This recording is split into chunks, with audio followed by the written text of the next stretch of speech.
அடிக்கிற வெயிலுக்கு சாப்பிடவே நல்லா இதமாக இருக்கிற மாதிரி வெண்டைக்காய் மோர் குழம்பு செய்யலாமா? இதுக்கு தொட்டுக்க உருளைக்கிழங்கு இல்லை வாழைக்காய் வறுவலோடு சாப்பிட்டா ரொம்ப நல்லாயிருக்கும். கடாயில் 2 ஸ்பூன் தேங்காய் எண்ணெய் சேர்த்துட்டு இதில் 10 சின்ன வெங்காயம் சேர்த்து நல்லா வதக்கிக்கலாம்.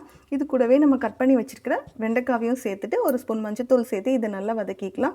குழம்புக்கு தேவையான மசாலா அரைக்கிறதுக்கு ஒரு கைப்பிடி அளவுக்கு தேங்காய், 1 ஸ்பூன் சீரகம், 2 பச்சை மிளகாய், 5 சின்ன வெங்காயம், 1 ஸ்பூன் பச்சரிசி, 1 ஸ்பூன் துவரம்பருப்பு 1 மணி நேரம் ஊற வச்சுருக்கேன். அதையும் இதில் சேர்த்து இதை நல்லா அரைச்சி எடுத்துக்கலாம்.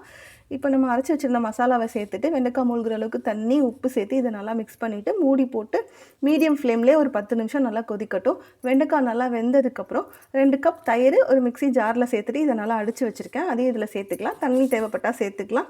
இது நல்லா மிக்ஸ் பண்ணிவிட்டு இது ரொம்ப கொதிக்க வேண்டாம், நுரக்கட்டி வந்தால் போதும். இப்போ குழம்புக்கு தாளிக்கிறதுக்கு கடுகு, வெந்தயம், மிளகாய் வத்தல், கருவேப்பிலை, பெருங்காயத்தூள் சேர்த்து இதை தாளித்து குழம்புல மிக்ஸ் பண்ணி எடுத்துட்டோம் அப்படின்னா கம கமன் வாசனையாக வெண்டைக்காய் மோர் குழம்பு ரெடி ஆயிரும். ட்ரை பண்ணி பாருங்கள். Good food good mood. Thank you.